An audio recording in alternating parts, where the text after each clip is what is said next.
ദൈവത്തിൻ്റെ അതിപരിശുദ്ധമായ നാമം വാഴ്ത്തപ്പെടുമാറാകട്ടെ. ഒരു വചനം വായിക്കാം. മർക്കോസ് 5:8. അശുദ്ധാത്മാവേ, ഈ മനുഷ്യനെ വിട്ടുപോകുക എന്ന് യേശു കൽപ്പിച്ചിരുന്നു. 8-ാമത്തെ വാക്യം ഇങ്ങനെ പറയുന്നു: ദുരാത്മാവേ, ഇവനിൽ നിന്ന് പുറത്തു പോകുക എന്ന് യേശു കൽപ്പിച്ചിരുന്നു. അതിൻ്റെ സാഹചര്യം എന്താണ് എന്ന് ആ സുവിശേഷം തന്നെ 5-ാം അധ്യായം, മർക്കോസിൻ്റെ സുവിശേഷം 5-ാം അധ്യായത്തിൻ്റെ 1 മുതൽ 7 വരെ വളരെ പെട്ടെന്ന് വായിച്ചു പോകട്ടെ. അവർ കടലിൻ്റെ അക്കരെ ഗദരദേശത്തെത്തി. പടകിൽ നിന്ന് ഇറങ്ങിയ ഉടനെ അശുദ്ധാത്മാവുള്ള ഒരു മനുഷ്യൻ കല്ലറകളിൽ നിന്ന് വന്ന് അവനെ എതിരേറ്റു. അവൻ്റെ വാസം കല്ലറകളിൽ ആയിരുന്നു. ആർക്കും അവനെ ചങ്ങല കൊണ്ടുപോലും ബന്ധിക്കുവാൻ കഴിഞ്ഞിരുന്നില്ല. പലപ്പോഴും അവനെ വിലങ്ങും ചങ്ങലയും കൊണ്ട് ബന്ധിച്ചിട്ടും അവൻ ചങ്ങല വലിച്ച് പൊട്ടിച്ചു, വിലങ്ങ് തകർത്ത് കളഞ്ഞു. അവനെ കീഴ്പ്പെടുത്തുവാൻ ആർക്കും കഴിഞ്ഞില്ല. അവൻ രാവും പകലും കല്ലറകളിലും മലകളിലും ആയിരുന്നു. അവൻ ഇടപെടാതെ നിലവിളിച്ചും സ്വയം കല്ലുകൊണ്ട് മുറിവേൽപ്പിച്ചും പോന്നു. അവൻ യേശുവിനെ ദൂരത്തു നിന്ന് കണ്ടിട്ട് ഓടിച്ചെന്ന് അവനെ നമസ്കരിച്ചു. അവൻ ഉറക്കെ നിലവിളിച്ചു: യേശുവേ, മഹോന്നതനായ ദൈവത്തിൻ്റെ പുത്ര, നിനക്ക് എന്നോട് എന്ത് കാര്യം? ദൈവം സത്യമായി ഞാൻ അപേക്ഷിക്കുന്നു, എന്നെ പീഡിപ്പിക്കരുതേ എന്ന് പറഞ്ഞു. അത് ഭൂതബാധിതനെ സൗഖ്യമാക്കുന്നു എന്ന ഹെഡിങ്ങിൽ മർക്കോസ് സുവിശേഷം 5-ാം അധ്യായത്തിൽ ചില ബൈബിളിൽ ഗദരേന്യരുടെ ദേശമെന്നും ചില ബൈബിളിൽ ഗർസേന്യരുടെ ദേശമെന്നും അവിടെ അതിനകത്ത് തന്നെ എഴുതിയേക്കുന്നത് ഗദരദേശം എന്നൊക്കെ എഴുതിയേക്കുന്നു. ഇത് ആരാണ്, എന്താണ് എന്ന് നമ്മൾ ചിന്തിക്കുമ്പോൾ, നമ്മൾ ഈ ഭാഗം ചിന്തിക്കുമ്പോൾ കർത്താവ് എന്തിനാണ് അവിടെ ചെന്നത് എന്നതിനെക്കുറിച്ചൊന്ന് ചിന്തിക്കാം. മത്തായി സുവിശേഷം 15-ാം അധ്യായത്തിൻ്റെ 24-ാമത്തെ വാക്യം ഒന്ന് വായിച്ചേ. അതിന് അവൻ, ഇസ്രയേൽ ഗൃഹത്തിലെ കാണാതെ പോയ ആടുകളുടെ അടുക്കിലേക്കല്ലാതെ എന്നെ അയച്ചിട്ടില്ല എന്ന് ഉത്തരം പറഞ്ഞു. ഇസ്രയേലിലെ കാണാതെ പോയ ആടുകളുടെ അടുക്കലേക്ക് മാത്രമാണ് എന്നെ അയച്ചിരിക്കുന്നത് എന്ന് ഉത്തരം പറഞ്ഞു. അപ്പോൾ ഈ കാണാതെ പോയ ആടുകൾ എവിടെ വെച്ച് കാണാതായി, ഇതാരാണ് എന്നൊക്കെ നമ്മൾ ഒന്ന് അറിയുമ്പോൾ, ആ മർക്കോസ് സുവിശേഷം തന്നെ 5-ാം അധ്യായത്തിൻ്റെ 20-ാമത്തെ വാക്യം ഒന്ന് വായിച്ചേ, എന്നിട്ട് നമുക്ക് ചിന്തിച്ചു പോകാം.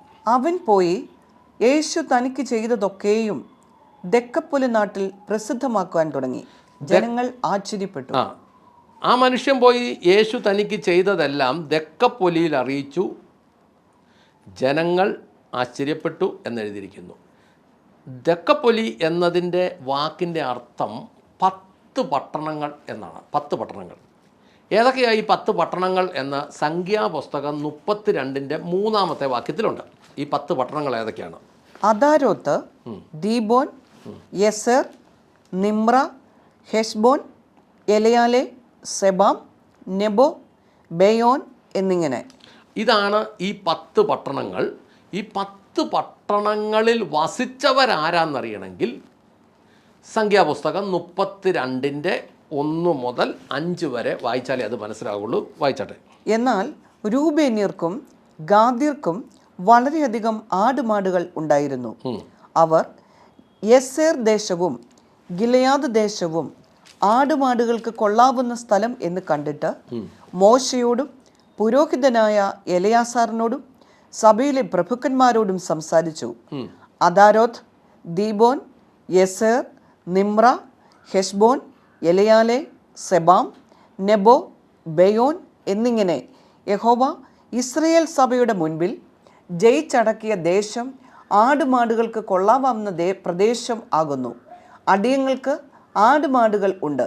അതുകൊണ്ട് നിനക്ക് അടിയങ്ങളോട് കൃപയുണ്ടെങ്കിൽ ഈ ദേശം അടിയങ്ങൾക്ക് അവകാശമായി തരണം.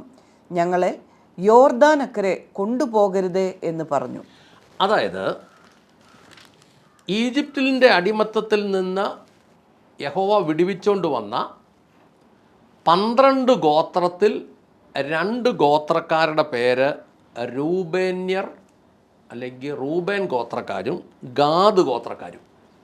ഇവരിങ്ങനെ ചെങ്കടലൊക്കെ കടന്ന് കുറച്ച് മുന്നോട്ട് വന്നു കഴിഞ്ഞാൽ ഇവർ 10 പട്ടണങ്ങൾ മൂന്നാമത്തെ വാക്യത്തിൽ പറയുന്ന അദോരാത്ത്, അങ്ങനെ അദോരോത്ത് ഉൾപ്പെടെ 10 പട്ടണങ്ങളിൽ വന്നു കഴിഞ്ഞപ്പം അവർ പറഞ്ഞു, ഞങ്ങളൊരു കാര്യം ചെയ്യാം, ഇവിടെ കൂടിക്കൊള്ളാം. കാരണം കണ്ടമാനം ആടുമാടുണ്ട്, ആവശ്യത്തിന് തീറ്റയുണ്ട്. അതുകൊണ്ട് പറഞ്ഞു, ഞങ്ങൾ ജോർദാൻ കടന്ന് അക്കരയ്ക്ക് വരുന്നില്ല, ഞങ്ങൾ ഇവിടെ അങ്ങ് കൂടാം എന്ന് പറഞ്ഞു. വളരെ വിനയത്തിലൊക്കെയാണ് പറയുന്നത്. 5-ാമത്തെ വാക്യം വായിച്ചാൽ മോശയോട് പറയുക, അവിടുന്ന് ഞങ്ങളിൽ പ്രസാദിക്കുന്നുവെങ്കിൽ ഈ ദേശം ഞങ്ങളുടെ അവകാശമായി അങ്ങയുടെ ദാസന്മാർക്ക് നൽകണമേ, ജോർദാൻ മറികടക്കുവാൻ ഞങ്ങൾക്കിടയാക്കരുത്. അപ്പോൾ ഇവർ ഈ 2 ഗോത്രം അവിടെ അങ്ങ് കൂടി. ആ 2 ഗോത്രമാണ് ഈ കാണാതെ പോയ ആടുകളെന്ന് മത്തായി സുവിശേഷം 24-ാം അധ്യായത്തിൽ യേശു പറഞ്ഞ ഈ ദക്കപ്പൊലി എന്ന പട്ടണം എന്ന് പറഞ്ഞാൽ, ദക്കപ്പൊലി എന്ന് പറയുന്ന 10 പട്ടണങ്ങൾ, അദോരോത്ത്, അദാരോത്ത്, Dibon, Jazer, Nimrah, ഹെസ്ബ്രോൺ, എലയാലെ, സെബാം, Nebo, Bayern, ഇങ്ങനെയുള്ള ജോർദാൻ ഇപ്പുറമുള്ള ഈ 10 പട്ടണങ്ങളെയാണ് ദക്കപ്പൊലി എന്ന് പറയുന്നത്. അവിടെ താമസിക്കുന്ന ഇസ്രയേൽ ഗോത്രങ്ങളിൽ രൂബേനും ഗാദ് ഗോത്രത്തിലും പെട്ടവരാണ് ഈ ദക്കപ്പൊലിയിലെ താമസക്കാർ. ഇവരെയാണ് കാണാതെ പോയ ആടുകൾ എന്ന് പറയുന്നത്. അതായത് ഇവരവിടെ ആയിരുന്നതിന് ഏതാണ്ട് 1500 വർഷങ്ങൾക്കിപ്പുറം യേശുക്രിസ്തു അല്ലെങ്കിൽ യേശു ഇവരുടെ അടുത്തേക്ക് ചെല്ലുകയാണ്. അപ്പം അന്നേരത്തേന് ഈ 1500 വർഷം കൊണ്ട് ഈ വൻ ആടുമാടുമായിട്ട് അവിടെ കിടന്നവന്മാർ ചങ്ങല കിടക്കുന്ന അവസ്ഥയിലേക്ക് വന്നു, പ്രാന്തിൻ്റെ അവിടെ കിടക്കുന്ന അവസ്ഥയിലേക്ക് വന്നു, ശരീരം ചങ്ങല കൊണ്ട് പൊട്ടിക്കുന്ന അവസ്ഥയിലേക്ക് വന്നു, മുറിഞ്ഞ് പഴുത്തിരിക്കുന്ന അവസ്ഥയിലേക്ക് വന്നു. ഇനി ഇതിൻ്റെ ഏറ്റവും രസമെന്ന് പറയുന്നത് ഈ 5-ാമത്തെ വാക്യം വളരെ താഴ്മയോടെയാണ് പറയുന്നത്. അവിടുന്ന് ഞങ്ങളിൽ പ്രസാദിക്കുന്നുവെങ്കിൽ ഈ ദേശം ഞങ്ങളുടെ അവകാശമായി അങ്ങയുടെ ദാസന്മാർക്ക് നൽകണമേ, ജോർദാൻ മറികടക്കാൻ ഞങ്ങളെ അനുവദിക്കരുതേ. അപ്പോൾ നമ്മൾ ഇതിനകത്ത് മനസ്സിലാക്കുന്നത്, അവർ തന്നെ ചോദിച്ചവിടെ മേടിച്ചു. ആടുമാടുകൾ ഉണ്ടായിരുന്നു, വാഗ്ദത്ത ദേശത്തേക്ക് ദൈവം കൊണ്ടുപോകാമെന്ന് പറഞ്ഞിട്ട് കപട വിനയമൊക്കെ ആയിട്ട് അവിടെ കൂടിയ ഒരു സംഘം ജനം. അന്ന് അവർക്ക് ആടുമാടുകളായിരുന്നു, പക്ഷേ ഇന്നിപ്പോൾ അവരുടെ കൃഷി പന്നിയാണെന്നാണ് നമ്മൾ മനസ്സിലാക്കുന്നത്. കാരണം യേശു ഈ ചങ്ങലയാൽ ബന്ധിക്കപ്പെട്ട് കിടന്നവനിൽ നിന്ന് ദുരാത്മാവിനെ പുറത്താക്കുമ്പോൾ ആ ദുരാത്മാക്കൾ വിട്ടുപോയത് അവിടെ ഉണ്ടായിരുന്ന പന്നിക്കൂട്ടത്തിലേക്കാണ്. എന്ന് പറഞ്ഞാൽ അന്ന് വന്നപ്പോൾ ഈ യഹൂദൻ്റെ ഭക്ഷണ രീതിയും സാഹചര്യമൊക്കെ അനുസരിച്ച് നമ്മൾക്ക് മനസ്സിലാക്കാം, യഹൂദൻ ഭക്ഷണത്തിനൊന്നും ഉപയോഗിക്കുന്ന സാധനമേ അല്ല പന്നി. അവന് നിഷിദ്ധമായ സാധനമാണ്. പക്ഷേ ചില വർഷങ്ങൾ കഴിഞ്ഞപ്പോഴത്തേനും ദൈവപദ്ധതിക്കകത്തുള്ളവൻ ദൈവപദ്ധതിക്കകത്തുനിന്ന് പുറത്തോട്ട് പോയാൽ അവൻ്റെ തലമുറകൾ പോലും ഏറ്റവും മ്ലേച്ഛമായ കാര്യങ്ങളിലേക്ക് പോകുമെന്ന് നമുക്കിതിനകത്തുനിന്ന് മനസ്സിലാക്കുന്നു. കാര്യം പിതാക്കന്മാർ വളരെ യോഗ്യമായിട്ട് പറഞ്ഞു, ഞങ്ങൾക്ക് കണ്ടമാനം ആടുമാടുകളുണ്ട്. അത് ആ പുസ്തകത്തിൻ്റെ 32-ാം അധ്യായം, സംഖ്യാപുസ്തകം 32-ാം അധ്യായത്തിൻ്റെ 1-ാമത്തെ വാക്യം തന്നെ പറയുന്നത്, വളരെയധികം കന്നുകാലികളും ആട്ടിൻപറ്റങ്ങളും ഉണ്ടായിരുന്ന റൂബേന്യരും ഗാദ്യരും. വളരെയധികം കന്നുകാലികളും ആട്ടിൻപറ്റങ്ങളും എന്നാണ് എഴുതിയേക്കുന്നത്. അവർ പറഞ്ഞു, ഞങ്ങളെ ദൈവപദ്ധതിക്കകത്തോട്ട് നടത്തണ്ട, ഞങ്ങൾ ഈ ജോർദാൻ ഇപ്പുറത്ത് കൂടിക്കൊള്ളാം. ആ ജോർദാൻ ഇപ്പുറത്ത് കൂടിയ ആ ആളുകളാണ് ഇസ്രയേലിലെ കാണാതെ പോയ ജനമെന്ന് യേശു പറഞ്ഞ ഈ ദക്കപ്പൊലി എന്ന് പറയുന്ന 10 പട്ടണങ്ങളിൽ താമസിക്കുന്ന ആളുകൾ. അവരിലുണ്ടായിരുന്ന ഒരാളാണ് ഈ ദുരാത്മാവ് ബാധിതൻ. അവനോട് യേശു പറഞ്ഞു, ഈ ദുരാത്മാവിനോട് യേശു പറഞ്ഞു, ദുരാത്മാവെ ഇവനിൽ നിന്ന് പുറത്തു പോകുക എന്ന് യേശു കൽപ്പിച്ചിരുന്നു. അതാണ് നമ്മളിപ്പോൾ വായിച്ചത്.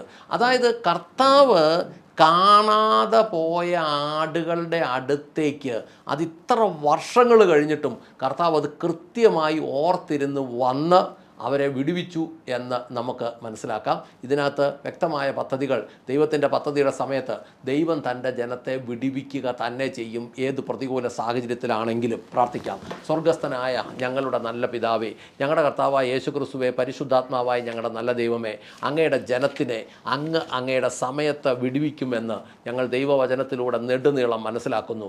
ആയതിനാൽ കർത്താവെ, എന്നെ ശ്രമിക്കുന്ന ഓരോരുത്തരും അവരിന്ന് കിടക്കുന്ന പ്രതിസന്ധി പ്രയാസങ്ങളിൽ കർത്താവിൻ്റെ വിടുതലിൻ്റെ സമയമായി എന്ന് മനസ്സിലാക്കുവാൻ കർത്താവെ അവരെ അനുഗ്രഹിക്കണമേ. കർത്താവ് അവർക്ക് വിടുതൽ നൽകണമേ എന്ന് പ്രാർത്ഥിക്കുന്നു.